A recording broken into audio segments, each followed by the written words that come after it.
El día de hoy abordaremos el tema de coronavirus en pacientes pediátricos. La Comisión Municipal de Salud de Wuhan, el 31 de diciembre del año 2019, dio noticias acerca de la aparición de 27 casos de neumonía sin conocimiento acerca de su etiología. El día 8 de diciembre fue el inicio de los síntomas, de los cuales 7 casos llegaron a tener gravedad. Todos los pacientes tenían la característica en común de haberse expuesto a un mercado de mariscos y animales vivos en la ciudad antes mencionada. Las autoridades identificaron como agente causal del brote a un nuevo tipo de virus de la familia Coronaviridae, temporalmente llamado Nuevo Coronavirus 2019, el 7 de enero del 2020. La distribución de esta pandemia por grupos de edad indica una muy baja incidencia en la población pediátrica, con un porcentaje del 0.9%.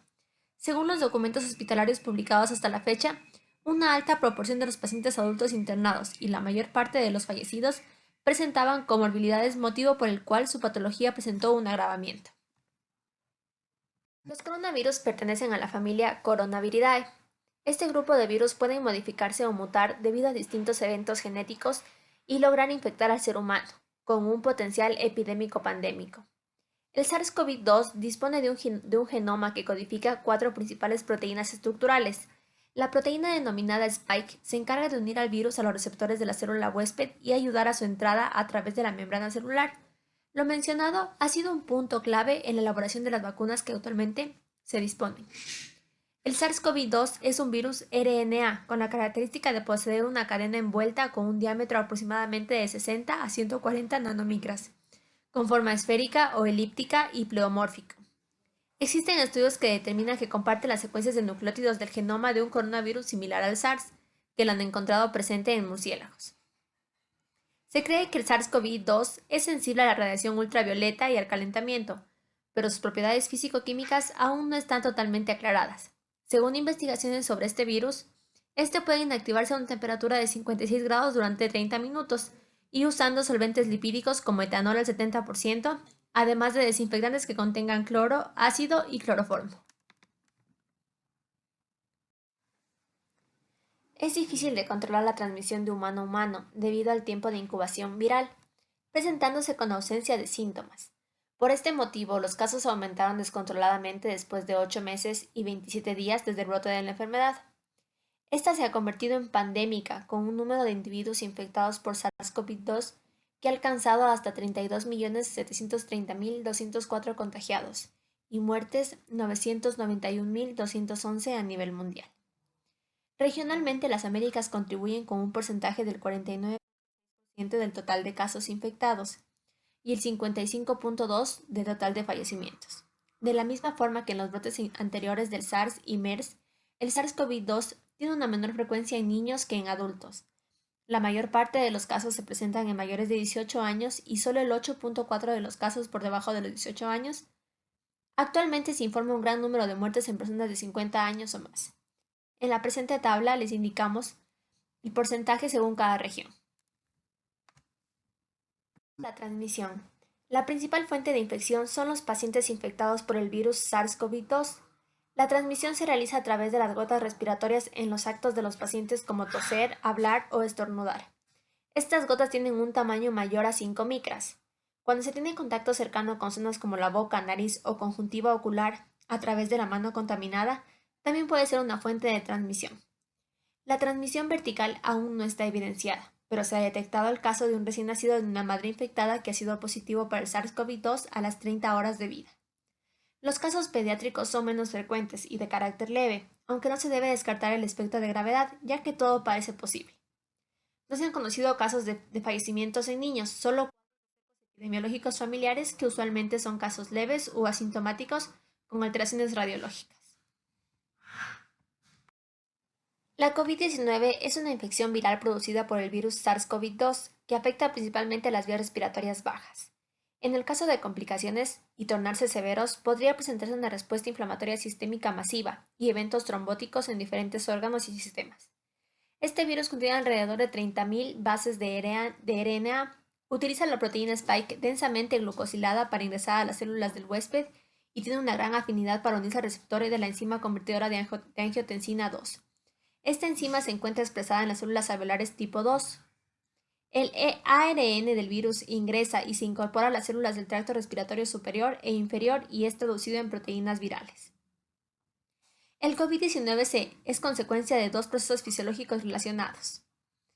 Aquel que prevalece en las primeras etapas de la enfermedad es el efecto citopático directo como resultado de la infección viral, y el segundo, que es aquel que prevalece en las últimas etapas de la enfermedad, que es la respuesta inflamatoria no regulada del huésped. Los procesos fisiológicos antes mencionados se traducen fenotípicamente en tres fases de la enfermedad, que van a ser estadio 1, fase temprana. Es la consecuencia de la replicación viral que ocasiona el efecto citopático directo y la activación de la respuesta inmune innata, y se caracteriza por la estabilidad clínica con síntomas ligeros como tos, astenia, fiebre, cefalea, mialgia, que se presentan con linfopenia y una elevación del dímero D y el LDH. Dentro de la fase 2, que va a ser la fase pulmonar, ocasionado por la activación de la respuesta inmune adaptativa, que conlleva a una reducción de la viremia. Este inicia una cascada inflamatoria vasto de causar daño tisular y se distingue por generar un empeoramiento de la afección respiratoria, dando lugar a la disnea en el paciente. La misma que se puede condicionar a una insuficiencia respiratoria aguda asociada con agravamiento de linfopenia y elevación moderada de las transaminasas y PCR. Y por último, el estadio 3, que es la fase hiperinflamatoria. En esta etapa podemos observar insuficiencia multiorgánica fulminante con agravamiento frecuente del compromiso pulmonar, ocasionado por una respuesta inmune del paciente no regulado que genera un síndrome de tormenta de citoquinas. En cuanto a la clínica, este virus en los niños parece ser leve y una gran minoría va a requerir hospitalización. Se han realizado varios estudios a nivel mundial y uno en Estados Unidos arrojó datos estadísticos de hospitalización en pacientes pediátricos del 6%, de los cuales el 0.58% ingresaron a UCI. Los síntomas más frecuentes desarrollados en los niños son fiebre, tos y disnea. Entre los menos frecuentes está la fatiga, la rinorrea, congestión nasal, diarrea, vómitos y anosmia.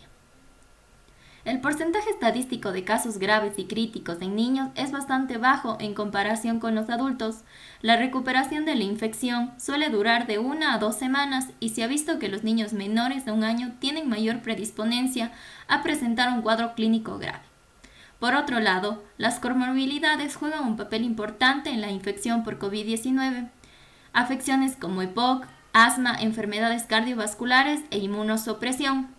En cuanto a los factores de riesgo, como se mencionó anteriormente, tener enfermedades subyacentes se convierte en un factor de riesgo, ya sea para contraer el virus o para desarrollar un cuadro clínico grave. Entre ellas tenemos enfermedades cardiovasculares, enfermedades respiratorias, la inmunosupresión y otras enfermedades como la diabetes mellitus tipo 1, el tratamiento con diálisis, una mala nutrición y encefalopatías graves, entre otras.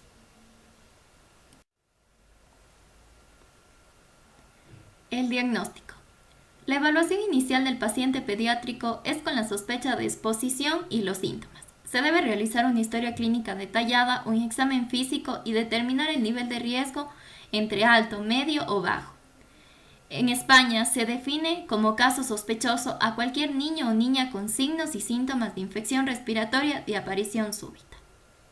El paciente pediátrico, aunque en muy raras ocasiones puede presentar anosmia o geusia, es importante tener claro que realizar una prueba diagnóstica es solo salvo criterio clínico epidemiológico verificado por el personal de salud que es atendido al niño. Si el niño cumple con estos criterios, se le debe realizar la prueba de diagnóstico de infección activa. Por otro lado, se debe valorar los criterios de gravedad del cuadro clínico del niño. Esto es de vital importancia para decidir el manejo oportuno, ya sea para hospitalizar o para realizar un seguimiento domiciliario. Este último se debe considerar siempre y cuando el niño no tenga signos y síntomas de alarma y el entorno sea adecuado y se garantice una supervisión en todo momento por parte de sus familiares. Los criterios de gravedad para infección de COVID-19 es una disnea con sibilancias asociadas, una taquimnia menor a 60 respiraciones por minuto, que presente tiraje supraesternal o retracciones, un aleteo nasal, cianosis, la saturación menor a 92%, vómitos repetitivos, diarrea con signos de deshidratación, hipoglucemia, confusión y una sospecha del síndrome inflamatorio multisistémico.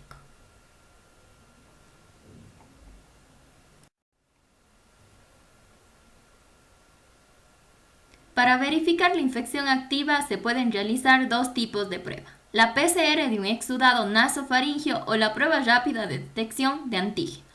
La elección de cualquiera de estas dos pruebas va a depender de la disponibilidad y el tiempo en el que se entreguen los resultados. Si la prueba inicial es negativa y esta fue PCR, pero la sospecha clínico-epidemiológica es alta, es necesario repetir la prueba y descartar otra etiología. Si la prueba inicial es negativa y esta fue una prueba de antígenos, es necesario repetir con una prueba PCR. Si sigue siendo negativa la prueba, se considera otro diagnóstico. Sin embargo, si la probabilidad clínica epidemiológica es alta, se deben considerar nuevas medidas.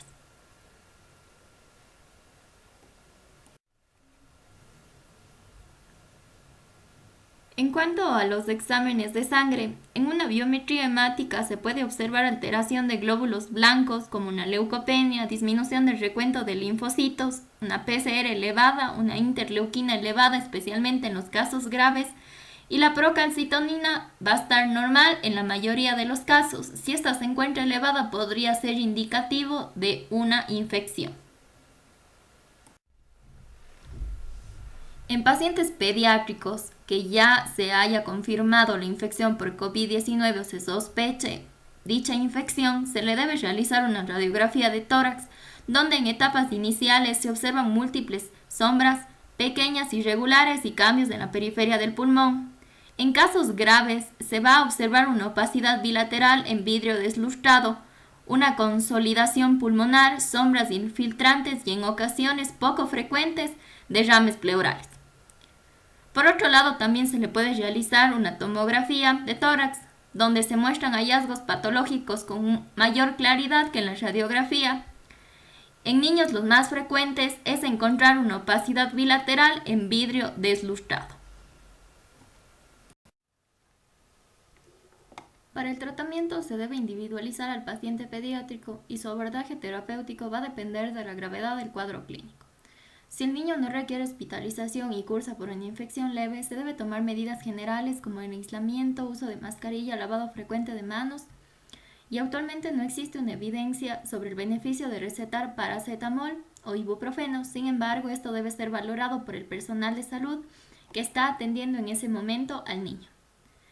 Se debe analizar el manejo domiciliario e indicar a los padres o representantes a cargo los signos de alarma de modo que asistan de manera inmediata. Cuando el cuadro clínico es grave y se necesita de hospitalización, se debe mantener una monitorización constante, solicitar analítica sanguínea, hemocultivo, perfil renal, dímero D, gasometría, radiografía de tórax. Tras el ingreso del paciente pediátrico, se debe considerar el uso de broncodilatadores, nebulizadores y una habitación con presión negativa, esto de ser posible. Se debe mantener la saturación de oxígeno por encima del 92%, por lo que los pacientes suelen requerir una oxigenoterapia. La literatura no recomienda el uso de antibióticos, sin embargo, se debe considerar en caso de sospecha de infección bacteriana. Es importante el seguimiento clínico y evolutivo a estos pacientes con el fin de evitar complicaciones. Actualmente existen criterios para dar de alta a este tipo de pacientes, como no presentar fiebre dentro de las 36 a 24 horas, reaccionar bien al destete de oxígeno y que sature más del 90%, siempre y cuando muestre una mejoría en los estudios de imagen y una ingesta oral adecuada. En cuanto al tratamiento farmacológico, la poca evidencia científica que avale fármacos para niños que atraviesan una infección por COVID-19 es bastante deficiente y hasta la fecha se sigue estudiando.